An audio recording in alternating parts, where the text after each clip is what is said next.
go. Alright everyone, this is Ash. Welcome back to the King's Speech.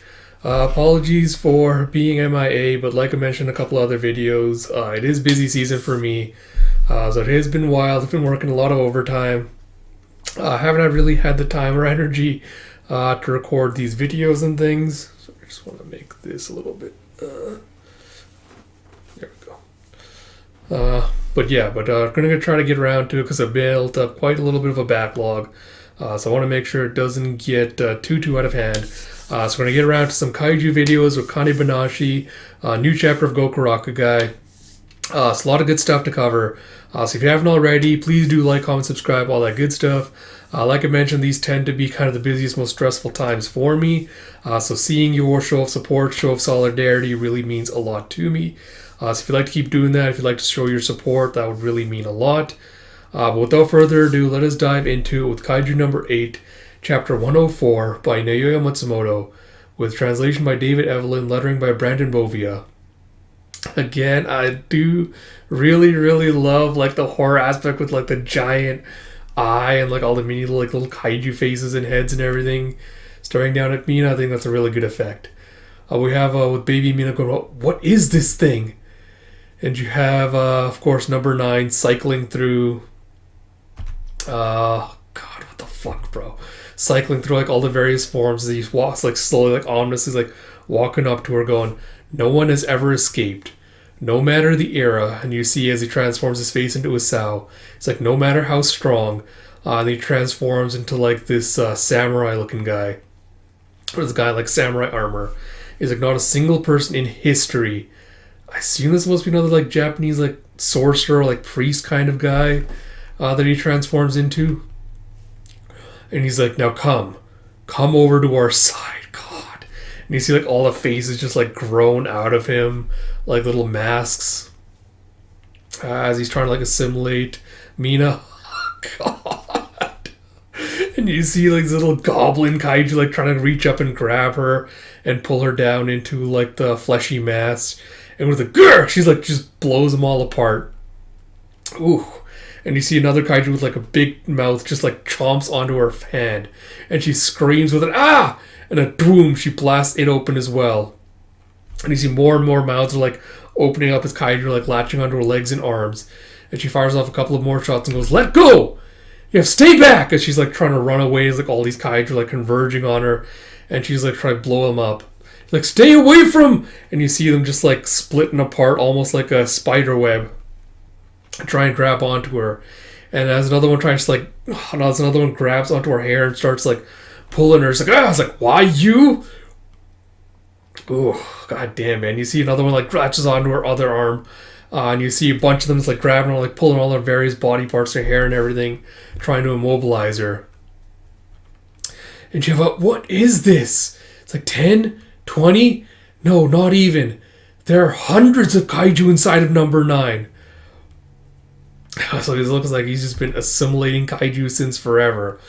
And you see her, God, you see her still like, just like crying in pain, just still like firing off a bunch of shots, trying to escape. It's like, I got my arm free, now to make my... And as she does that, the giant like kaiju face eyeball like comes down and chomps her with the ka-chomp. And she's like, I can't win. Even though Bako is risking his life to save mine.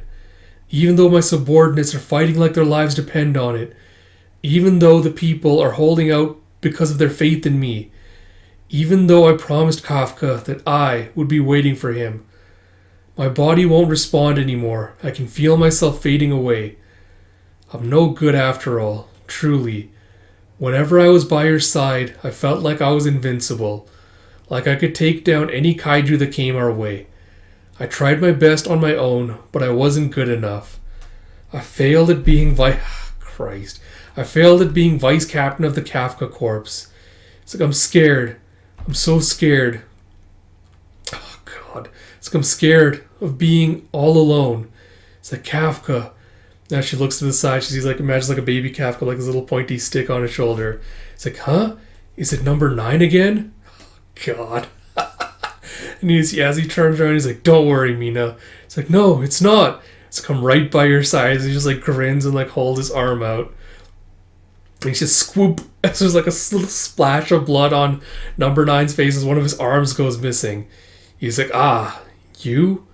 How are you able to make it here?" And you see Kafka coming into the rescue. He's ripped off the little, as he's ripped off the arm that was like encasing Mina in the little cocoon. Alright, yeah.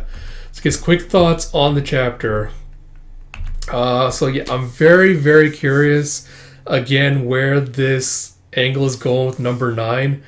Because again, this idea that he's assimilated like so many kaiju and like so many different other like people throughout his era, I think also still gives kind of credence to my theory, which I did like so long ago now.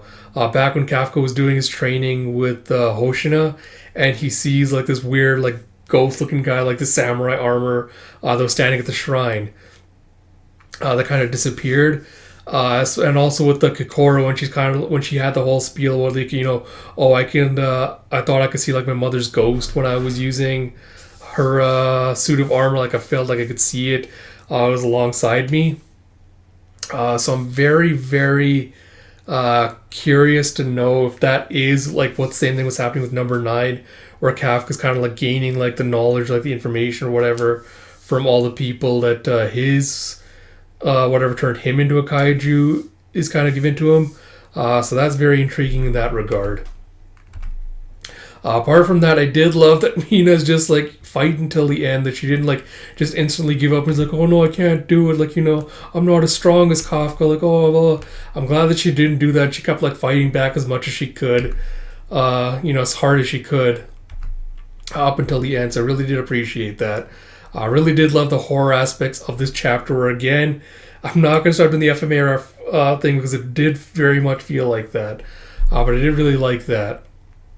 Apart from that, the weaker parts still continue to be where Mina's kind of like lamenting, like, "Oh, I was always like all alone, like, all these people, their lives depended on me, etc." Like all of that, I wish it had gotten just a little bit more development, because I feel like that would have done enough to push it over the edge to make it compelling. But her just kind of lamenting about it really doesn't hold the weight, because we really didn't spend enough time with her as a character for any of this to hold any real weight for me. I wish we'd done a little bit more of that, because I feel like that would have made a lot of these scenes more effective. I think that's like my biggest complaint about this chapter. Apart from that, like, I don't know, like the whole vice captain thing, I'm like, man, like, why couldn't she have just been like, I wish I could like have stand by her side instead of being like a subordinate kind of role. Like, why couldn't she have been like, be your co-captain, things like that. Again, it's just kind of like a minor complaint with just wording and things. It's not a huge big deal. I did love that Kafka finally came in clutch and managed to save her. Looking forward to where this is going to go from here. And hopefully we'll finally get an answer as to whether the series is wrapping up soon, or whether it's going to be introducing the next big bad. After all of that, as always, I hope you all enjoyed this video. If you did, please do like, comment, subscribe, all that good stuff. Like I mentioned at the beginning, it really does mean a lot to me to see that kind of support on these videos, especially for videos like things like Kaiju, which aren't popular yet. But the anime is going to be airing soon, so if you haven't already checked that out, hopefully that'll bring some new fans into the series. Like I mentioned, there'll be another couple of Shonen Jump chapters I'll be covering as well, so a lot to look forward to. Until next time, this is Ash. I'll talk to you all later.